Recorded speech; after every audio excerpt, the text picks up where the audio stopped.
ஆட்கள் இருக்கிறார்கள், நபர்கள் இருக்கிறார்கள். அவர்கள் இந்தியாவில் பிறந்தவர்கள். அவர்களுக்கு சாதி எண்ணம் மேலோங்கி இருக்கும் என்பதுதானே இயல்பு. சிலர் சாதியை மீறியவர்கள் இருக்கிறார்கள், மதத்தை மீறி சிந்திக்கிறவர்கள் இருக்கிறார். உலகம் முழுக்க சாதியை மீறி மதத்தை மீறி சிந்திக்கின்ற ஜனநாயகவாதிகள் நல்லவர்கள் நிறைய பேர் இருக்கிறார்கள், தமிழ்நாட்டிலும் இருக்கிறார்கள்.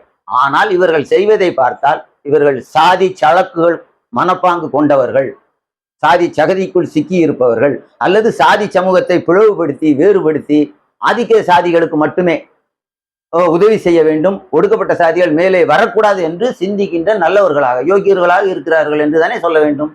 அதுதான் காரணமாக இருக்க முடியும்.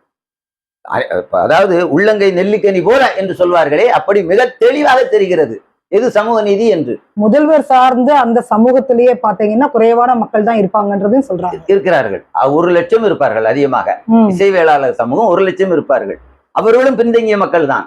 அவர்களுக்கு உதவி செய்யக்கூடாது என்று நாம் சொல்லவில்லை. டாக்டர் ராம்தாஸ் அவர்கள் கலைஞர் ஆட்சியில் இருக்கும் பொழுது 2006 2011 இருக்கும் அந்த காலகட்டத்தில், அல்லது 96 2001 வரை மு கருணாநிதி முதல்வராக இருந்த அந்த காலகட்டத்திலே ஒரு வன்னியர் சமூகத்தைச் சேர்ந்த ஒருத்தரை நீதிபதியாக சென்னை உயர்நீதிமன்ற நீதிபதியாக நியமிக்க வேண்டும் என்று கோரினார்.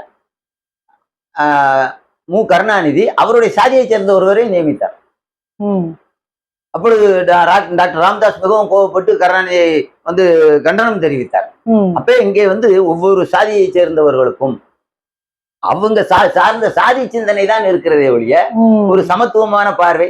அவர்கள் தமிழனாகவே ஆகவில்லை. தமிழ்நாட்டிலே மிக பல சாதிகளை சேர்ந்த மிக பல பிரபலங்களை, அதாவது அரசியல் துறையில் மட்டுமல்ல, நீங்கள் சினிமா துறையை எடுத்துக்கொள்ளுங்கள், எந்த துறையை எடுத்துக்கொண்டாலும், அதிகார வர்க்கத்தை எடுத்துக்கொள்ளுங்கள், இந்தியா முழுக்கவே எல்லாரும் சாதிய சிந்தனை கொண்டவர்களாகத்தான் இருக்கிறார்கள். தமிழர்களாக இல்லை, இந்தியர்களாக இல்லை. இனிமேல் தான் இவர்கள் தமிழர்களாக வர வேண்டும், இவர் உருவாக வேண்டும். இனிமேல் தான் இவர்கள் இந்தியர்களாக பரிணாம வளர்ச்சி அடைய வேண்டும். அதுவரை இவர்கள் சாதிய சிந்தனையை சுமந்து கொண்டிருப்பவர்களாகத்தான் இருக்கிறார்கள். இவர்களுடைய முதுகிலும் மூளையிலும் சாதிதான் இருக்கிறது. அதை மறைத்து கொண்டு உள்ளத்தில் சாதியை வைத்துக் கொண்டு உதட்டில் இனிக்க இனிக்க பேசுகின்ற திறமை இருக்கிறது. அதனால் இவர்கள் கதை ஓடிக்கொண்டிருக்கிறது.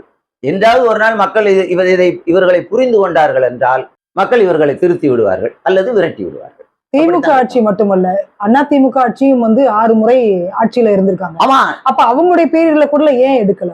அதாவது அதிமுக ஆட்சியை நீங்க பார்க்கணும். நான் அவர்களையும் எதிர்க்கிறேன். எம்ஜி ராமச்சந்திரன் தான் எம்ஜிஆர், மருதூர் கோபாலமேனனுடைய மகன் ராம்சந்த் அவர்கள். மாக்கோரா ராம்சந்த் அந்த சந்த் வழியா போயிருந்து தமிழ்நாட்டை சொல்லிடுவாங்க, சந்திரன் என்று மாத்தி கொண்டார்.